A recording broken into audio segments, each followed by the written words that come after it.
dia, sejam muito bem-vindos. Está no ar mais um programa da Rádio Mackenzie, tô arquibancada na Rádio Mackenzie. Hoje, terça-feira, dia 22 de março, tenho 3 estreantes na bancada. Vou começar apresentando Gabriel Davi, o mais antigo do arquibancada. Seja muito bem-vindo, um bom dia para você. Um bom dia, um prazer estar aqui, muito obrigado, Botuca. Bom dia também para o Léo, para o Plácido que estão aqui com a gente. Bom dia também para todo mundo que está assistindo. Vamos aí falar sobre o Tite, essa seleção brasileira que vai dar muita polêmica. Exatamente, vou apresentar também Gabriel Plácido, seja muito bem-vindo. Bom dia a todos aí que estão presentes na live hoje aí. Bom dia, Léo, Botuca, GD. É um prazer estar aqui com vocês, participando pela primeira vez da Rádio Mackenzie aí. E bom, vamos lá, né? Vamos lá, vai ser polêmico. Vambora, vou apresentar por último, não menos importante, Léo, seja muito bem-vindo também. Bom dia, rapaziada, bom dia, Botuca, bom dia, Plácido, bom dia, GD. E vamos falar do Tite, né? Tem muita coisa para falar, que essa última convocação também vamos citar ela, que foi bem polêmica essa última aí.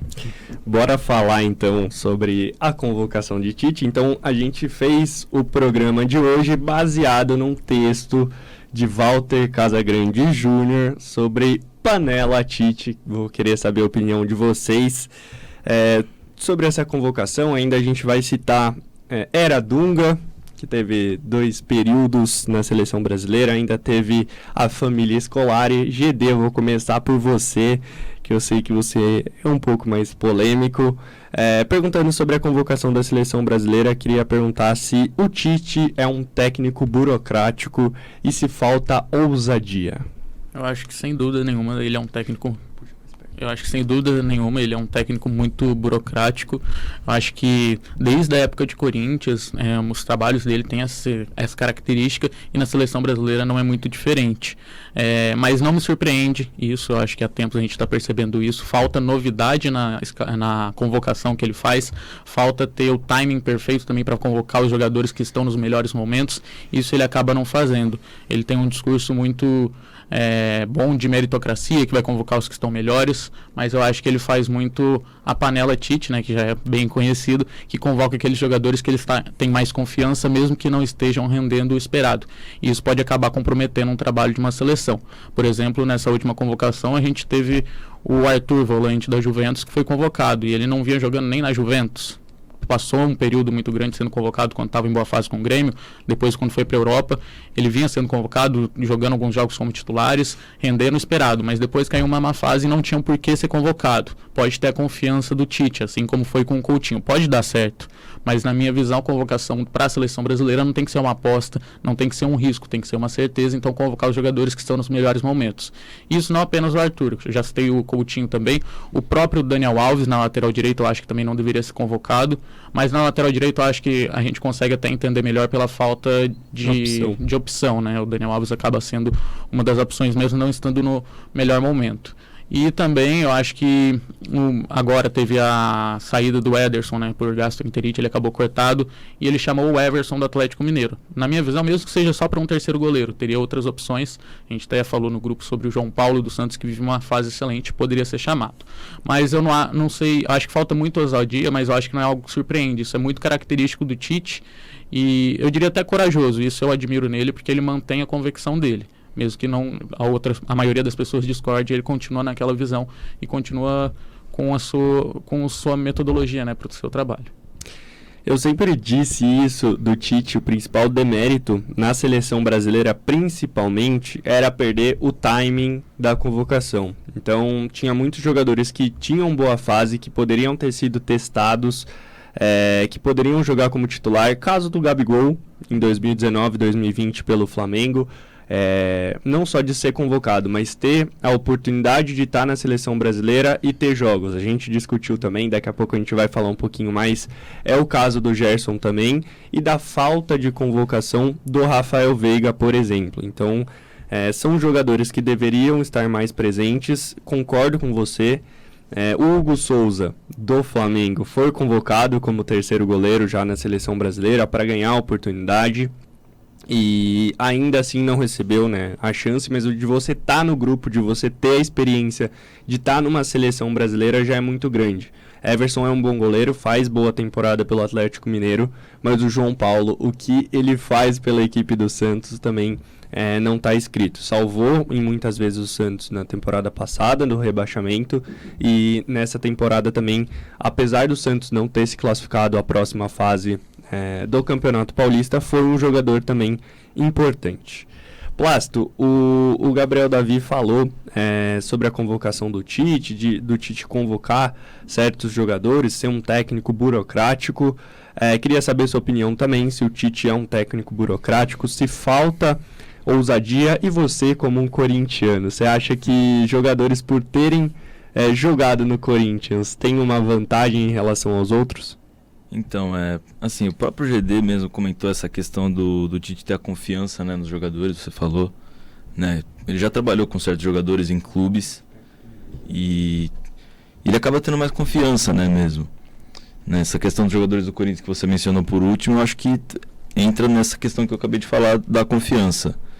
Né, os jogadores que ele treinou no Corinthians levaram ele a um momento de sucesso no Corinthians, né? Porque ele é considerado o maior treinador da história do Corinthians e é mesmo o maior treinador da história do Corinthians. E esses jogadores que ajudaram ele a trilhar esse caminho, com certeza ele tem a certa confiança desses jogadores. Porém, o tempo desses jogadores está passando, né? Muitos deles estão já ficando mais velhos, tal, né? Que eu imagino que seja o caso do Fagner, por exemplo, que nunca mais foi convocado, mesmo tendo boas atuações. Acho que entra nessa questão da panela, né? Se é realmente uma panela, por que o Tite nunca mais convocou o Fagner, sabe? Ele tem tido boas atuações, né? Então acho que envolve outras questões. E essa questão de ser burocrático é o Tite, né? É o jeito dele, né? No Corinthians mesmo ele era burocrático. Ele é um treinador que abre mão de uma certa ousadia por parte dos jogadores e utiliza muito mais a tática. Uma tática que... Só interromperam rapidinho. Inclusive em 2011, quando o Corinthians é campeão brasileiro, o Corinthians tem 11 empates e muitos chamavam o Tite de empatite. Mas levantou a taça, né? Levou a taça, né? É um campeonato de pontos corridos, né? Campeonatos de pontos corridos que são aqueles que o Tite sempre entendeu muito bem, né? Foi campeão em 2011, foi campeão em 2015. E assim, sem muito perigo, né? Ele sempre sabia o que fazer. E aí entra nessa questão da burocracia, entra nisso. E é algo que deu certo para ele muitas vezes, né? Na seleção talvez ainda ele não atingiu o principal objetivo dele, que é conquistar a Copa do Mundo, talvez. Eu imagino que fora isso, qualquer objetivo ele atingiu. Ele venceu a Copa América de 2019, não venceu a do ano passado. Só que é uma questão são as situações do futebol que acontecem, né? A Argentina ganhou, né, por uma situação que é incomum, né? Obrigado, Renan Lodge, tá? Renan Lodge, inclusive, é um que perdeu um pouco da confiança dele, eu imagino, e não tem sido mais utilizado com frequência. Inclusive, um que tem ganhado essa confiança na posição é o Alex Telles, que tem jogado bem pelo Manchester, né? Apesar da fase ruim do time de Manchester. Mas enfim, né, falando dessa questão burocrática, eu acho que assim, a gente só pode reclamar do Tite no quesito Copa do Mundo, que o cara não conseguiu passar das quartas de final contra a Bélgica, sabe? O cara perdeu 2 jogos na seleção, se eu não me engano, foram 2 jogos, né? O número oficial são mais, Mas emblemáticos são 2. São 5 derrotas, 70 jogos, 52 vitórias, 13 empates e 5 derrotas. As duas mais marcantes você citou, né, quartas de final contra a Bélgica na Copa do Mundo e a final da Copa América contra a Argentina.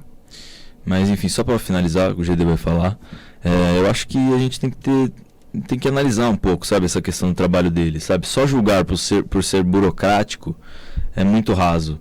A gente tem que ver até o patamar que ele levou a seleção brasileira. Quando ele pegou a seleção brasileira, qual era a situação que a gente tinha? Uma seleção muito desorganizada, que vinha de uma Copa do Mundo em que chegou na semifinal, só que a seleção não tinha um padrão de jogo. A seleção do Felipão não era, sabe, aquela seleção que sabe?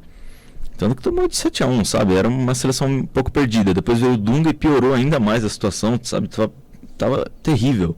O Brasil, inclusive, nas eliminatórias, corria o risco de não se classificar para a Copa do Mundo. O Tite veio e arrumou completamente essa situação. Ele deu um padrão de jogo para a seleção, né? E eu acho que agora a gente tem que analisar de uma forma um pouco mais profunda esse trabalho dele, né? Acho que depois da Copa ele vai sair. E a gente tem que dar um merecido valor a ele. Eu imagino que a gente nem sempre dá. GD. Não, eu só queria comentar uma coisa sobre o Tite. Eu acho que ele tem todos os méritos pela campanha que ele fez com o Corinthians. Realmente é o maior treinador da história do clube. Mas, como vocês disseram, foi conhecido como empatite. Para os pontos corridos, isso é muito interessante, entendeu? Então ele acaba fazendo um trabalho muito bom na questão de resultado, mas no desempenho talvez nem tanto. E isso é uma coisa que eu acho que na seleção brasileira, claro, os números dele são sensacionais. Ele está classificado para a Copa do Mundo mais uma vez, com sobras e também na liderança. O time do Tite é muito difícil de ser vencido, mas eu acho que não encanta. E isso é uma coisa que talvez foi até uma expectativa gerada em cima do próprio Tite na seleção brasileira pelo início dele. Quando ele chegou, o Brasil não estava sendo classificado para a Copa do Mundo, conseguiu uma sequência que levou para a liderança e se classificou com antecedência. E jogando um futebol bonito, que se impunha, se impõe para cima das seleções sul-americanas inferiores, como Bolívia, como Equador, que chegou, o Gabriel Jesus fez um hat-trick jogando lá no Equador, entendeu? Isso encantou nesse início. Depois da Copa do Mundo de 2018, quando foi eliminado na Bélgica, e jogando, não vejo como um péssimo futebol, acho que fez uma boa campanha, apesar da eliminação nas quartas. Inclusive jogou melhor que a Bélgica. Mas depois da Copa de 2018, eu acho que muita coisa se perdeu. Ele realmente, os resultados continuam sensacionais. Tem a Copa América que acabou não conquistando, mas não é um futebol que encanta. A gente não tem mais aquela animação para ver o Brasil jogar contra a Bolívia. Vai ser, na minha cabeça, eu imagino que vai ser 1-0, que o Brasil vai ficar ali jogando a bola, na posse de bola, mas sem muita criatividade. Isso eu acho que melhorou nos últimos jogos, com a entrada dos jovens jogadores, o Antony e o Rafinha, que estão surpreendendo, mas eu acho que é uma coisa muito da qualidade individual dos jogadores. Essa paixão é desde muito tempo. Eu, inclusive, torço muito mais pelo meu time do que pela seleção brasileira. Então, eu sento para assistir os jogos do meu time, mas dificilmente eu pego e falo, não, hoje tem jogo da seleção brasileira, hoje eu vou assistir. Lógico que é diferente em Copas do Mundo. Muitas pessoas que não acompanham o futebol estão diretamente ligadas na Copa do Mundo, mas é completamente diferente, né? Copa do Mundo, todo mundo acompanha. Léo, passar para você, daí sim a gente entra diretamente na convocação da seleção brasileira. Queria saber quem que faltou nessa convocação, quais as principais ausências dessa lista, quem merecia uma convocação e não foi convocado.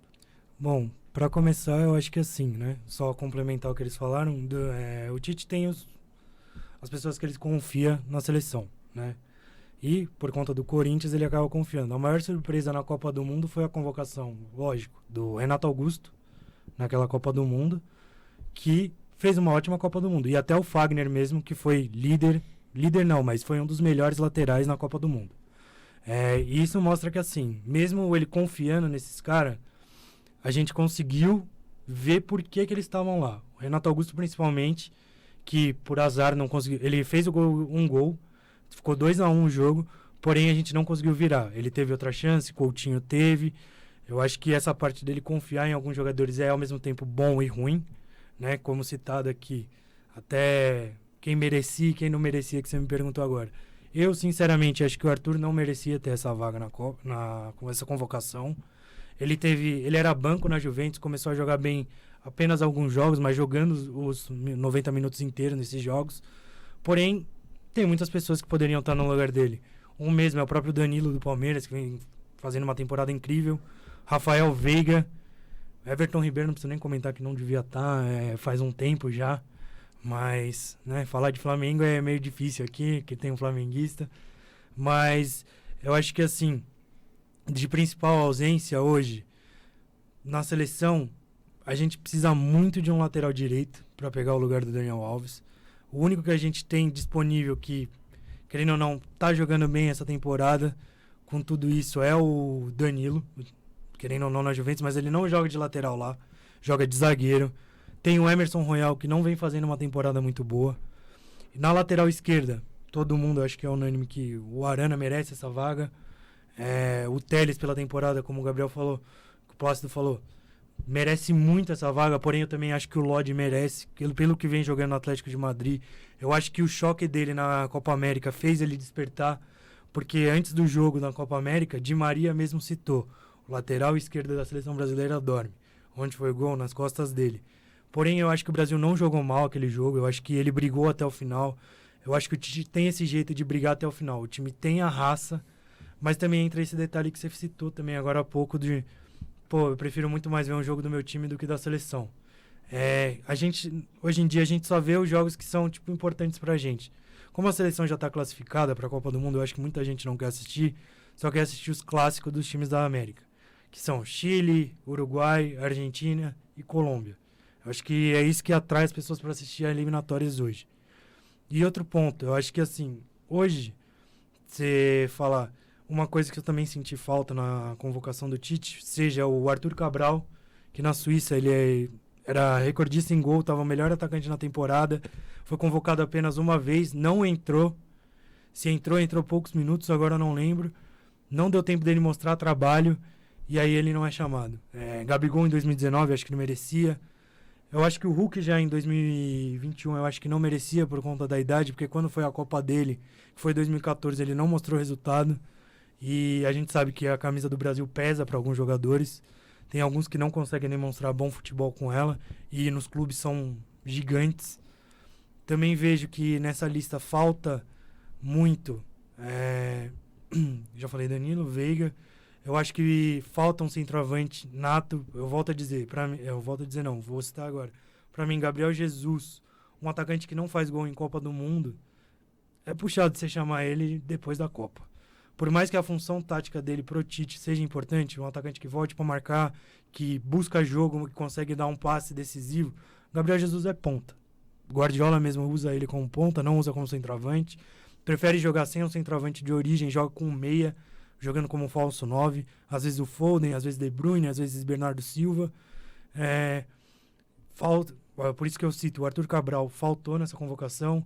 Eu acho que o Tite tem que ficar de olho também nos jogadores que estão indo para outras seleções. Um exemplo que ele chamou foi o caso do Gabriel Martinelli, que graças a Deus ele chamou, se a gente perdesse ele, que está jogando muito bem no Arsenal. Tem o Luiz Felipe Dalazzi, que a gente estava comentando aqui, um ótimo zagueiro, que não tem chance, o Tite não chama. E outro até que eu citei agora foi o João Paulo do Cagliari, que vem fazendo uma ótima temporada no Cagliari, desde o ano passado vem jogando muito bem e não tem essa chance. Eu acho que esses jogadores são os que estão fazendo falta na seleção, até o Gerson, né? Eu não acompanho muito o futebol dele, mas vem jogando de meia esquerda. Nossa. Mas aí é o Sampaoli, eu não tenho nem o que falar desse cara. Mas é isso, eu acho que os nomes principais que estão faltando é algum lateral direito aparecer pra gente, porque ficar dependendo de Daniel Alves e Danilo e Emerson Royal, acho que não dá. E um atacante que temos as opções, mas ele não olha. Poderia ser até o Gabigol, mas ele não entra nos jogos, porque na seleção a camisa pesa pra ele. Tem, volto a dizer, João Paulo, Arthur Cabral, tem até o Firmino, mas o Firmino perdeu espaço no Liverpool. Tem tanto atacante. O Matheus Cunha, que por lesão, né, não tá podendo jogar, mas creio eu que ele vai ser o centroavante. O próprio Richarlison tem essa chance, que no Everton joga bem. Vamos lá. Lateral direita. Eu acredito que o Tite só convoca o Daniel Alves, primeiramente, pela questão da liderança. Daniel Alves é um líder e pensando em uma Copa do Mundo, Thiago Silva, Daniel Alves podem ser jogadores importantes para a seleção brasileira. Então, o primeiro ponto do Daniel Alves ser lateral convocado até agora é porque o Daniel Alves tem essa questão da liderança, não só dentro de campo, mas fora também. O Danilo, para mim, já está garantido na Copa do Mundo, é um jogador defensivamente muito bom. Como o Léo citou mesmo, o Danilo muitas vezes está jogando como zagueiro na Juventus, joga como zagueiro pela direita, é um terceiro zagueiro, joga de ala, ponta, de todas as posições possíveis. Chegou a jogar como volante também no jogo contra a Salernitana no fim de semana. É um jogador que tem muitas funções dentro do campo, então acredito que o Danilo esteja garantido. E a última vaga fique entre Daniel Alves e Emerson Royal. A falta de opções também permite com que o Daniel Alves tenha bastantes oportunidades. E da lateral esquerda, eu acredito que o Brasil é bem servido na lateral esquerda. Para mim, o Marcelo tinha um potencial ainda para jogar essa última Copa do Mundo, perdeu espaço no Real Madrid. O Alex Sandro, para mim, também está garantido, porque o Alex Sandro tem uma diferença muito grande entre os 3 concorrentes da última vaga, né? Que para mim, Alex Telles, Renan Lodge e Guilherme Arana vão ficar com uma das 3 vagas, né? Uma das 2 vagas. E a outra vai ficar com o Alex Sandro. O Alex Sandro é o único que tem a questão defensiva como principal arma. Então, Guilherme Arana, Renan Lodge e Alex Telles não tem essa característica tão bem. Apesar dos 3 terem evoluído muito defensivamente, principalmente o Renan Lodge. E do Arthur, queria só fazer um ponto também. É muito fácil a gente falar que o Arthur não vem jogando bem. Eu assisti o jogo, inclusive eu cobri os 2 últimos jogos da Juventus, contra o Villarreal, 3-0 que tomou nas oitavas de final da Champions League. O Arthur foi um dos principais jogadores, está jogando como o primeiro homem no meio de campo, como uma função que o Casemiro faz na seleção brasileira. Então, como primeiro volante, dificilmente o Arthur vai conseguir uma vaga. Já tem Casemiro e Fabinho, 2 principais nomes dessa seleção. Como segundo volante, aí também a concorrência fica difícil. Você já tem o Fred como jogador titular, na segunda vaga você tem Bruno Guimarães, você tem Gerson. Então é complicado também o Arthur conseguir uma vaga nessa seleção brasileira. Acredito muito no ponto que o Gabriel Davi trouxe do Tite tentar recuperar o futebol assim como foi com o Coutinho. Deu certo com o Coutinho, pode dar certo com o Arthur, mas eu não levaria o Arthur para a Copa do Mundo. Bora entrar nessa lista agora? Só um adendo, não do Arthur só, o Coutinho, como você citou agora. A confiança do Tite foi tão grande nele que até no clube agora que ele foi, o West Ham, o Aston Villa, ele tá jogando muita bola na Premier League. Eu acho que esse fato do Tite confiar no jogador, chamando ele volta a ter aquela boa fase dele. Lógico, a gente sabe, o Coutinho no Barcelona, Bayern. No Bayern ele fez uma boa temporada. Eu acho que ele foi regularmente, mas era banco. Porém, no Barcelona ele nunca mostrou futebol. Lógico, acho que nos primeiros 2 meses ele mostrou esse futebol dele. Eu concordo que o Daniel Alves é uma experiência, um capitão, um líder nato para o time da seleção, dentro, fora de campo. Porém, até você citou, já existe o Thiago Silva. Eu acho que, assim, por falta de opção, o Daniel Alves é ótimo. Ele vem jogando bem no Barcelona, vem fazendo boas partidas. Porém, ele entra aquele detalhe. Hoje em dia, com mais idade, ele é uma avenida. Eu acho que a gente tem que concordar isso, que ele é uma avenida às vezes. Por isso que até eu acho que eu concordo com você sobre o Alexandro e sobre o Danilo. Se tiver um lateral esquerdo ou direito que sobe muito, tem que usar um dos 2 para cobrir esse espaço. Se usar o Daniel Alves, coloca o Alexandro.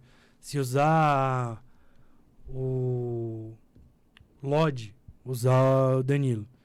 Então eu acho que fica muito nisso. Eu acho que, como você disse, o Alexandre e o Danilo já tem a vaga dele. O Daniel Alves eu também acho que já tem a vaga dele, por conta disso. De experiência, de ser a única opção disponível, porque o Royal não vem fazendo uma boa temporada, porque o Tite contava com o Royal. Já era o lateral que ele queria que começasse os jogos, porém a má fase na seleção, má fase no Tottenham, vem afetando o resultado dele.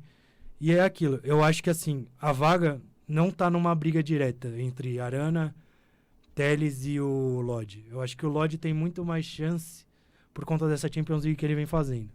Ele é o único dos 3, não desmerecendo o Arana por jogar no futebol brasileiro, mas ele é o único dos 3 que tá jogando a Champions League. O Telles teria essa vaga se ele brigasse pela Champions, porém ele também tem o fato de ser um dos melhores jogadores do Atlético nesses 2 jogos contra o Manchester United. Ele foi essencial nos 2 jogos. Eu acho que isso influencia muito a decisão do Tite de qual lateral levar. Inclusive, ele fez o primeiro gol, né, no jogo de ida. E no jogo de volta, ele deu assistência para o gol. Então, foi um jogador muito importante para o Atlético de Madrid. A assistência não foi do Griezmann, não? Acho que foi do Griezmann. Foi do Griezmann. Ele participou da jogada. Participou, deu passe para assistência e fez o gol, né, no primeiro jogo.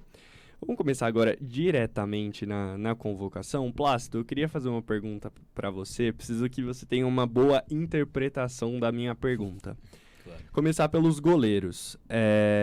A gente sabe que provavelmente Alisson, Ederson e Everton já estejam garantidos como goleiros nessa próxima Copa do Mundo, na Copa do Mundo de 2022. Em nível técnico, não estou comparando a carreira deles, mas em nível técnico, Alisson, Ederson e Everton têm o mesmo nível técnico, a diferença de nível técnico entre os 3 goleiros da Copa do Mundo de 2002, Dida, Rogério Ceni e Marcos? Tem. Eu acho que assim, é muito complicado falar isso, né? Porque, o Marcos é um ídolo, né? Não tem nem o que falar assim. Eu que sou corintiano, eu acho o Marcos extraordinário, né? Não só pelo que ele fez na seleção brasileira, mas como pessoa mesmo. O cara é sensacional, o cara é muito gente boa. Né? A gente tem o Rogério Ceni que, naquele momento, não sei se ele já estava tão garantido, ele não era aquele cara, né? Aquele Ceni que a gente conheceu em 2005, entre 2005 e 2010. Que a partir de até 2013, que a partir dali o Ceni começou a dar uma... que acho que, se eu não me engano, foi em 2013 ou 2012 aquela partida contra a Universidade Católica, que foi absurda por parte dele. Mesmo tomando 3 gols. Sim, então, eu sempre contestei muito essa questão de comparar, né, o Ceni com outros goleiros, né? E eu acho que embaixo das traves tem muitos goleiros que a gente pode dizer que foram melhores que ele. Só que o cara ganhou a fama que ele ganhou. Melhores. Maiores, eu acho. O único difícil. goleiro com mais de 100 gols na carreira. Né? Então, isso que eu ia citar agora. Isso é algo que pesa. É que ele é goleiro, né? Mas, isso é algo que pesa. O cara batia falta, fazia gol de pênalti. Entendeu? Era o batedor de pênalti do São Paulo. Isso é uma coisa absurda. A gente não vê isso aí em nenhum lugar, praticamente. Porém, embaixo da trave eu poderia te dizer alguns goleiros que, na minha opinião, eram melhores que ele. Né, o que são agora, né, que a gente está comparando o passado com o presente, né? Tecnicamente, Ederson e Alisson, para mim, são melhores que Marcos e Ceni, né? Embaixo das traves, Ederson, na minha opinião, é um goleiro líbero muito bom, trabalha muito bem ali. Tem um vídeo famoso, né, dele no meio de campo ali, não sei contra quem que foi aquele jogo, que foi com o Wolverhampton. O cara foi pro meio de campo, começou a distribuir o jogo. O que é aquilo? Sabe? É muito difícil a gente ver isso. Né? E o Guardiola é um treinador que pede isso porque ele pede um pouco dessa participação. O time inteiro toca na bola, você ia falar. Não, até citar inclusive o Alisson, né? O Alisson tem assistência na carreira dele, lançando a bola perfeitamente. Eu acho que concordo com você. Ele tem gol de cabeça na carreira. Entendeu? Mas eu concordo com você que os dois são um nível técnico exaltamente melhor do que Marcos e Sim. Rogério Ceni.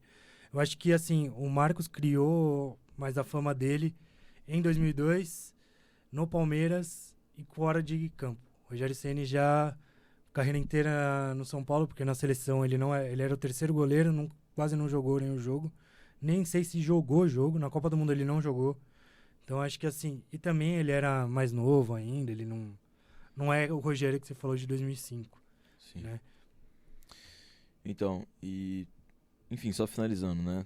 Essa questão dos goleiros, eu acho que hoje em dia os goleiros são melhores do que naquela época.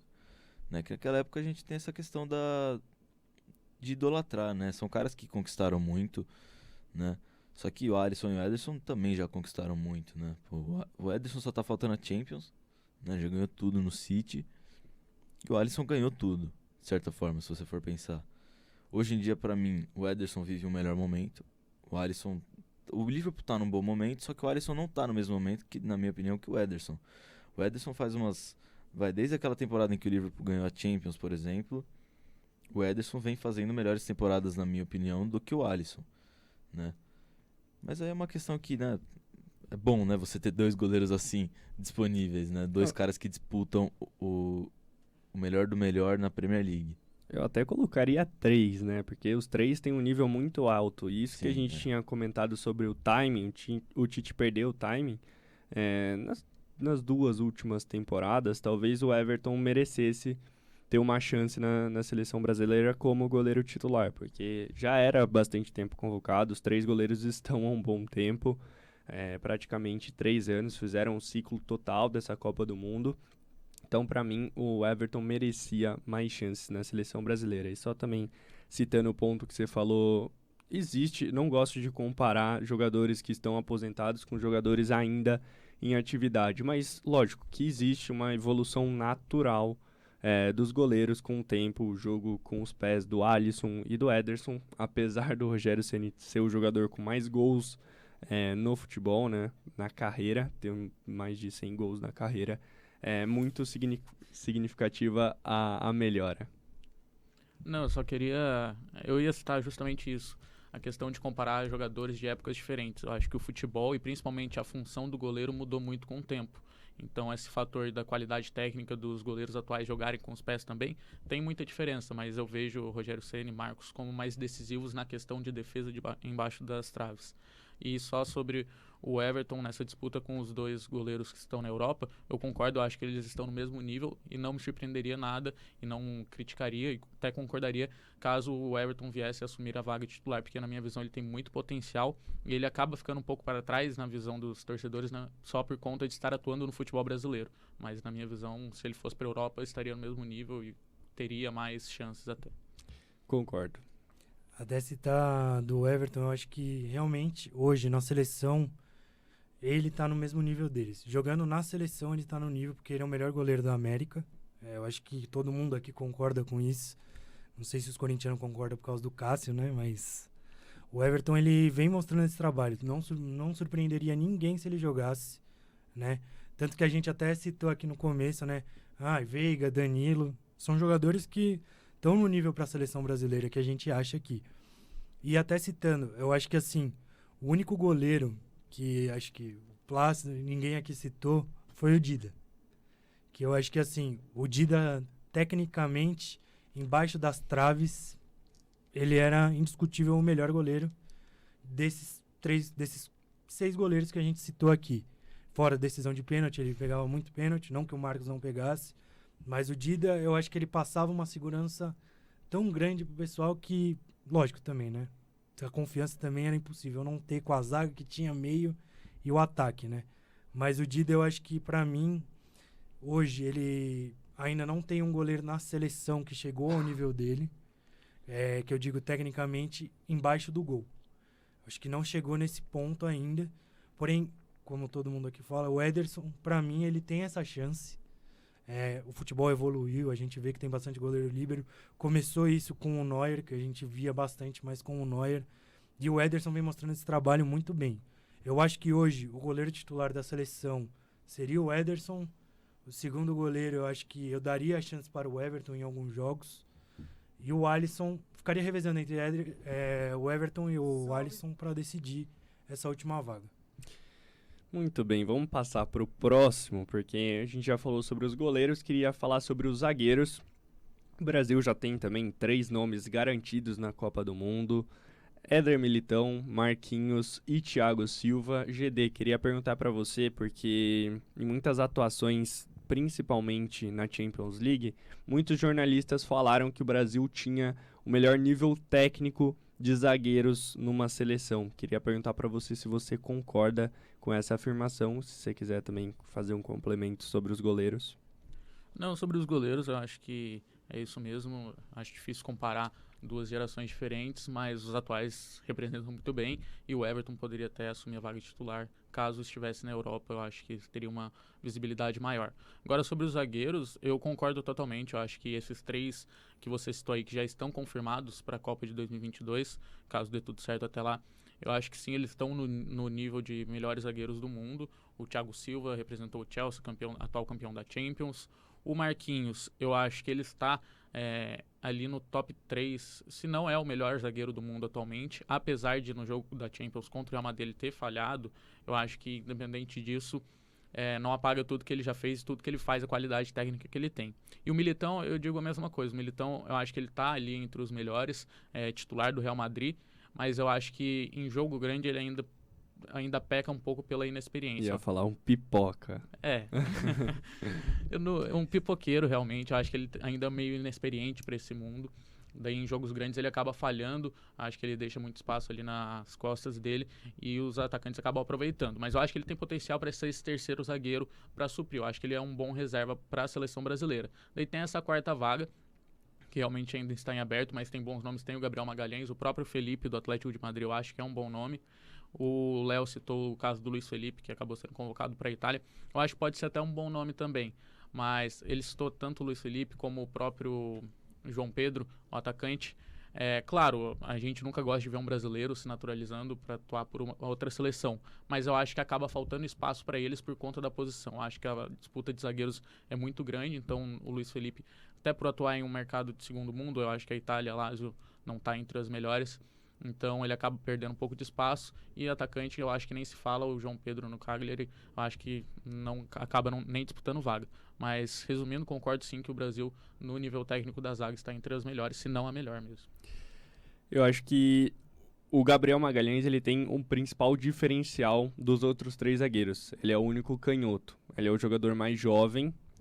Acho importante. Muito provavelmente, se ele mantiver o nível que ele está tendo hoje no Arsenal, ele deve ser o zagueiro titular da seleção brasileira na Copa de 2026 e é um zagueiro canhoto, né? Então, numa seleção brasileira que você tem 3 zagueiros destros com alto nível bizarro, você ter um zagueiro canhoto também é importante. O Éder Militão, inclusive, também joga como lateral direito, né? Mas como o GD falou, no fim de semana teve El Clássico, teve Real Madrid e Barcelona, e não só o Militão, mas o Alaba, que os dois estavam formando uma boa dupla de defesa, um entrosamento muito grande depois da saída de Rafael Varane e Sérgio Ramos. Eles fizeram uma partida péssima, os dois falharam muito, inclusive nos 2 primeiros gols. Os dois tiveram ligação direta com os gols sofridos pelo Real Madrid. Vou passar agora para você, Léo, se você quiser comentar também sobre os 3 zagueiros da seleção brasileira bem rapidinho. Você tinha citado o Danilo e o Rafael Veiga. Se precisasse de uma vaga só no meio de campo, Rafael Veiga, Coutinho ou Everton Ribeiro? Você acha que os 3 disputam uma vaga, e dos 3, quem que você escolheria? Bom, só falando dos zagueiros, eu concordo que a gente tem os 3 melhores zagueiros hoje, né? Há um tempo atrás eu tinha até visto as estatísticas disso.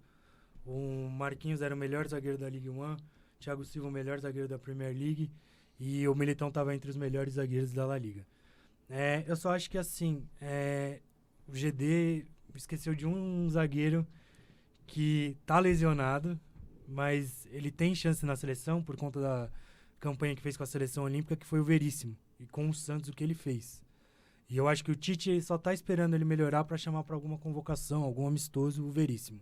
Porque a gente sabe o nível técnico do Veríssimo, como o Botuca citou, o Magalhães é o único canhoto, porém o nível técnico do Veríssimo é maior que o dele.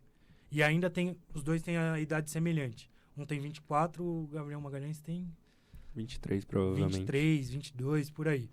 Eu acho que ele é um zagueiro que, assim, mesmo sendo destro, ele tem essa chance. Citou até o Militão poder jogar de lateral, mas também tem outro jogador que pode jogar de lateral, que jogava no Mônaco nessa função, que é o Fabinho. Que ele sempre diz que quer sempre jogar de lateral e nunca tem essa chance, seja no Liverpool, porque tem o Arnold, e na seleção que ele tem essa possibilidade e não consegue porque precisa dele no meio de campo. E essa vaga no meio de campo, eu acho que é indiscutível que o Coutinho leva essa vaga. Entre os 3, ele é o que tem o melhor nível técnico, e a gente já viu o futebol dele. Com a seleção brasileira ele brilha, ele joga muito bem. Porém, se tivesse outra vaga que precisasse colocar alguém entre Everton Ribeiro e Veiga, eu colocaria o Veiga. O Veiga hoje vive na melhor fase possível dele. Concordo com você.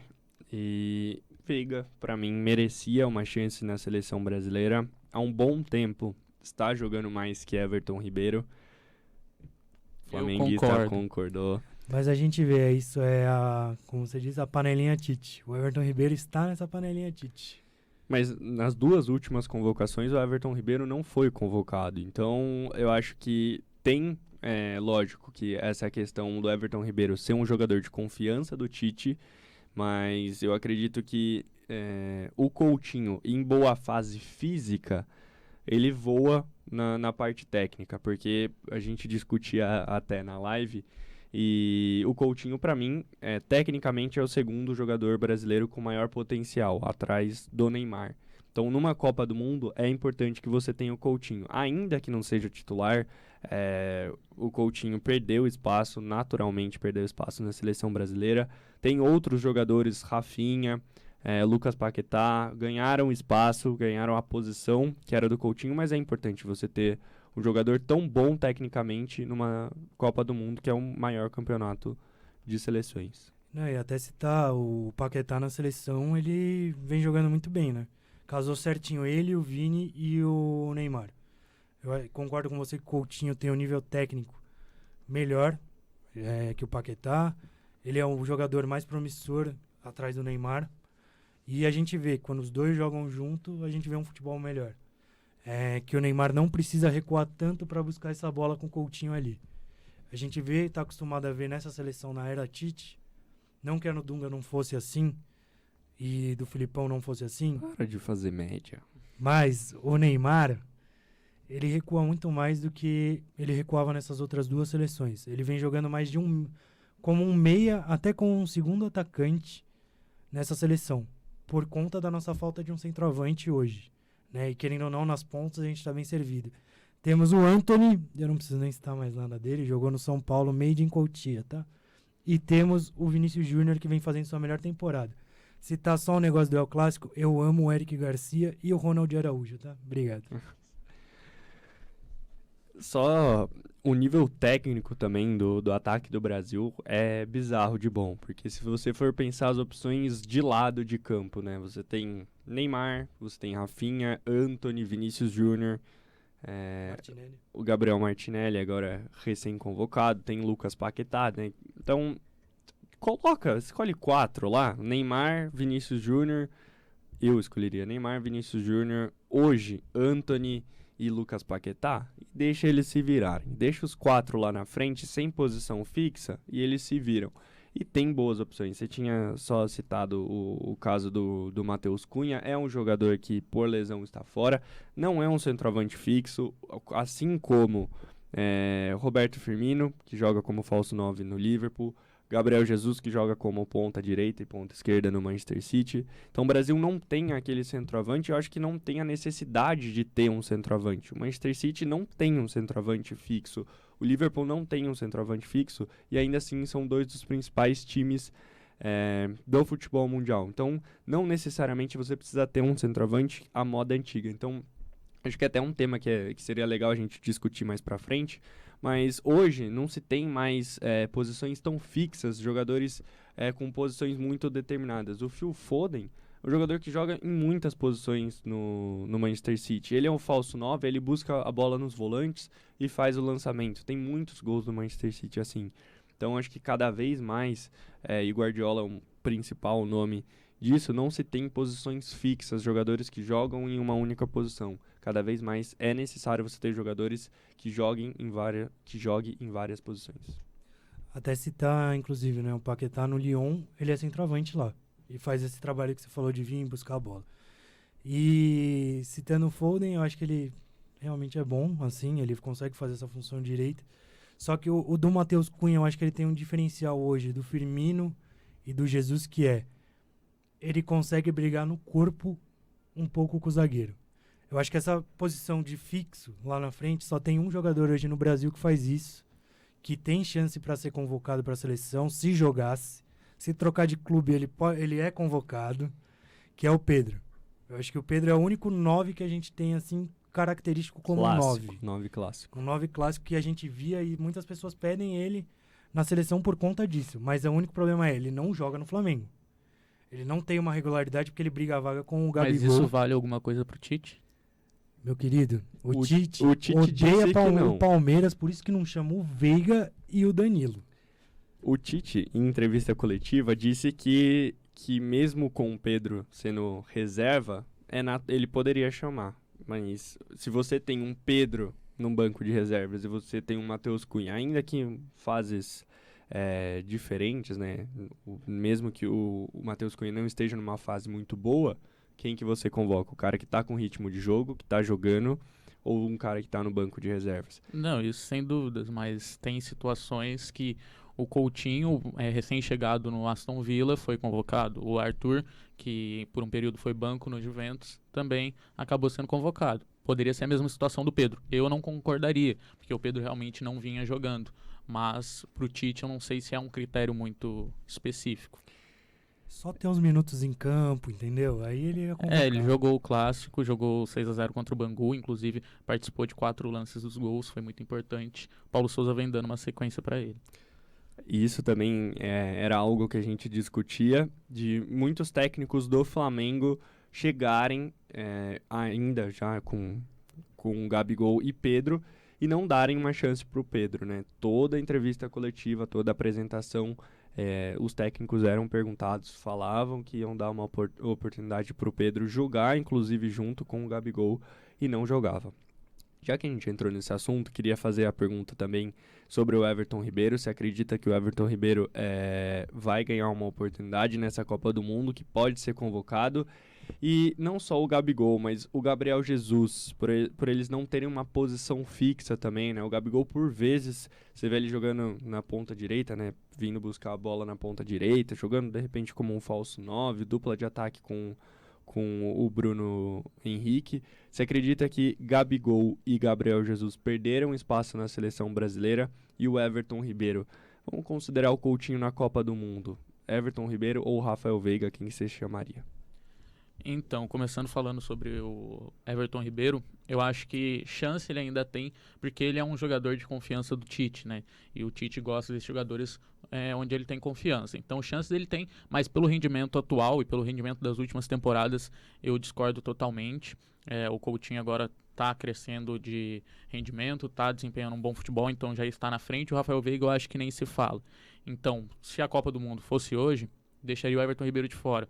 É um grande jogador, mas atualmente a última temporada não fez uma boa temporada. Atualmente com o Paulo Souza ele ainda está tentando se encontrar nesse novo sistema, inclusive chegou a ser banco de reservas porque não estava rendendo um bom futebol. Então tem que ver como que o Flamengo vai se formar também nessa temporada com esse novo treinador para ver como que os jogadores vão render. Mas atualmente... Só rapidinho fazendo um parênteses, o Everton Ribeiro que começou a temporada jogando como ala esquerdo, né? O Flamengo no esquema de 3 zagueiros, teve a contratação de Fabrício Bruno, teve a contratação de Pablo, então reforça zagueiro para jogar com um esquema de 3 zagueiros, que é o esquema preferido do Paulo Souza, e o Everton Ribeiro estava jogando como ala esquerdo, né? Então ele que tinha uma liberdade para jogar como meia direita, um ponta direita pelo Flamengo, agora jogando como um ala esquerdo, por não estar disputando uma posição, não estar jogando numa posição avançada como ele costumava, é natural que os números dele diminuam, né? A quantidade de gols, de assistências diminua, e também que ele não tenha uma oportunidade. Eu acho que se você quiser falar do Gerson também estar jogando, entre aspas, fora de posição. Sobre o Gerson eu já falo, mas o Everton Ribeiro eu acho que é justamente esse caso e tem que ver como que ele vai se adaptar nessa situação do próprio Flamengo para ver se ele vai ter um espaço na Everton Ribeiro, na seleção brasileira. Sobre Gabriel Jesus e Gabigol, primeiro que eu concordo muito com você, eu acho que o futebol atual não tem essa questão de posicionamento fixo. Claro, ter a presença ali de um centroavante é muito interessante, mas às vezes também pode ficar um jogo mais travado. O centroavante pode ser anulado e isso acaba comprometendo todo o esquema de jogo de uma equipe. E tem muitos jogadores que são centroavantes, entre aspas, e que não jogam necessariamente como um 9 antigo. Harry Kane e Karim Benzema são 2 exemplos. Então acho que eles acabam... Não sei se perdendo espaço. O Gabriel Jesus, eu acho que ele tem muito a confiança do Tite. Eu acho que é um jogador que vai estar presente na Copa do Mundo de 2022, mesmo que não renda o esperado, porque ele tem a confiança do Tite. O Tite gosta muito dele. Em toda entrevista coletiva, o Tite ressalta isso. E ele também tem a confiança do Guardiola. O Guardiola é um outro técnico espetacular que nem se fala. Então isso eu acho que é um ponto muito interessante. Na minha visão, na seleção brasileira ele não tem um papel essencial. Acho que tem outros jogadores que são mais decisivos, que tanto na questão ofensiva quanto na questão defensiva também, na hora de recompor, fazem um papel mais interessante. Sobre o Gabigol, a camisa pesa na seleção brasileira, eu acho que não é esse o fato. O que acontece é que ele não tem oportunidade. Ele entra faltando 15 minutos de jogo. Então, isso acho que acaba comprometendo também o desempenho dele na seleção brasileira. E eu acho que se ele fizer uma temporada interessante com o Flamengo, ele chega a ponto de disputar a Copa do Mundo. Eu acho que ele tem muito potencial e, para mim, ele precisa estar nesses 23 convocados para a Copa do Mundo de 2022. Acho que ele tem muita chance, tem potencial. Mas, novamente, tem que ver como que vai se encaixar esse time do Paulo Souza, porque às vezes o Gabigol pode acabar caindo de rendimento. Eu já cravei, tá? Se o Brasil for hexa com gol do Gabigol, eu tatuo predestinado, tá? Eu vou cobrar isso, vou Pode lembrar. cobrar. E sobre o Gerson, a questão do Gerson estar atuando em uma outra posição, tá atuando como meio esquerdo no Olympique de Marseille. Muita gente falou que ele está atuando mal lá. Atualmente ele está se adaptando. Teve todo o processo de adaptação. Jogador brasileiro chegando na Europa, na França, um país totalmente diferente, um estilo de jogo totalmente diferente. Ele teve esse período. Agora vem crescendo de rendimento, vem sendo elogiado pelos jornais, mas em uma outra função.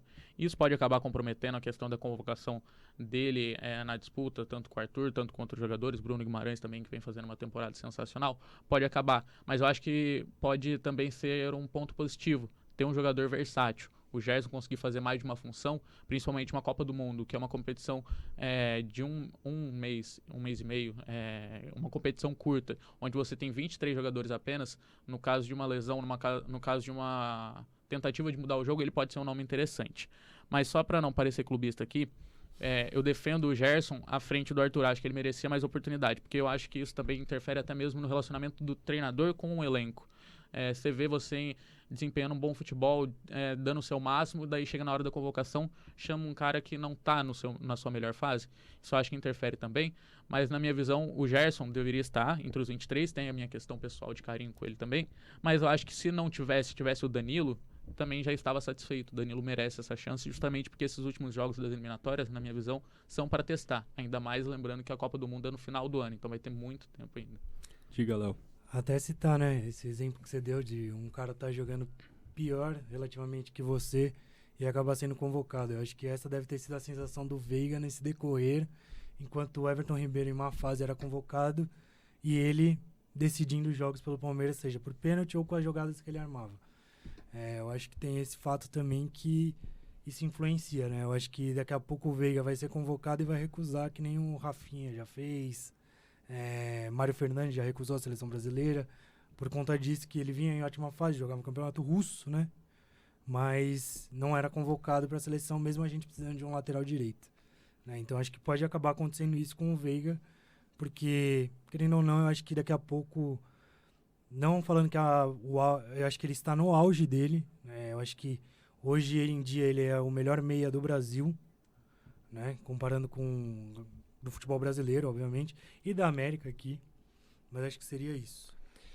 Duvido que se o Rafael Veiga fosse convocado, ele recusaria uma convocação, mas só falando ainda sobre o Gerson, a temporada com mais participações em gols do Gerson, 5 gols e 7 assistências. No último jogo contra o Nice na Copa da França, o Gerson deu assistência como ala esquerdo, e acredito que isso possa influenciar. Ele está jogando em posições diferentes, não como um segundo volante, possa influenciar. Já que a gente falou um pouquinho sobre a panela Tite, dá pra gente pensar rapidinho, fazer uma convocação. Vou perguntar para você, Plácido, sobre a família Scolari, né? Porque a gente ficou conhecida a família Scolari em 2002, o Felipão inclusive não convocou Romário para a Copa do Mundo de 2002 e ainda acabou sendo campeão da Copa do Mundo. E... perdi a pergunta.